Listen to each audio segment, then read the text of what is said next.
Ayan, good day sa ating lahat. Galing po ito ng Office of the President from Malacanang.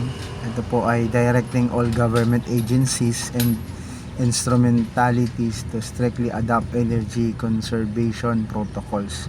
Ito po ay tungkol sa ating pagsisave ng mga or pagbabawas ng ating pong paggamit ng mga petrolyo, produktong petrolyo. Ano po sa gagawin ng magkakaroon ng flexible work arrangement para daw mabawasan ang pagbabiyahe. So dahil nga ito doon sa crisis doon sa gasolina, dahil nga po sa nangaganap ngayong sigalot sa Middle East. So ito po yung hakbang ng government para magkaroon tayo ng, or hindi tayo masyadong maapektuhan, and nawa yung mga bansa na hindi naman talaga apektado at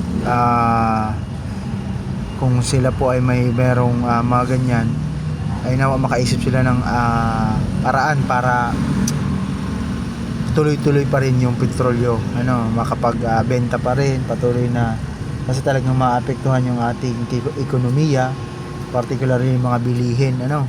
Sa atin din po sa DepEd, syempre may kalituhan pa rin kung gagamitin, paano ba ito gagamitin or gagawin ang flexible work arrangement. Sabi do 4 days, tapos isang work from home dito, base po dito sa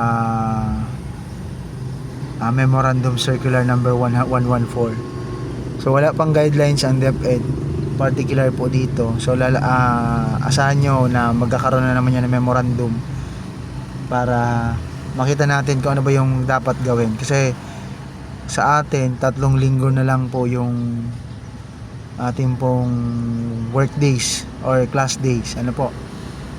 So nawa magkaroon to ng linaw, and nawa hindi maapektuhan yung mga bilihin natin, kasi malapit na yung graduation and recognition.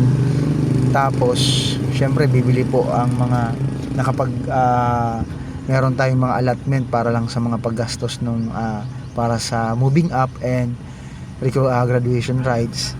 Hindi maapektuhan kasi nakapag-budget na yung school prior pa nung January pa. Yung ibang school nakapag-submit na ng proposal. Kaya pag nagkikaroon ng changes sa mga bilihin at sa mga presyo, maapektuhan din po yung mga school. So ito po yung ating hakbang ng Malacanang sa ating pong adoption of flexible work arrangement. Panalangin natin patuloy na matigil na po yung sigalot, magkaroon na ng treaty. Diyan naman yung patutungo dyan, sa makaisip na yung mga leader ng treaty kung paano talaga matitigil po yung sigalot yan sa Middle East. So yan lamang po, na maghintay tayo ng DepEd Memorandum. Sigurado ako magbibigay ng DepEd Memorandum ito para sundin natin, kasi sila po yung magbibigay sa atin yung DepEd ng tamang work arrangement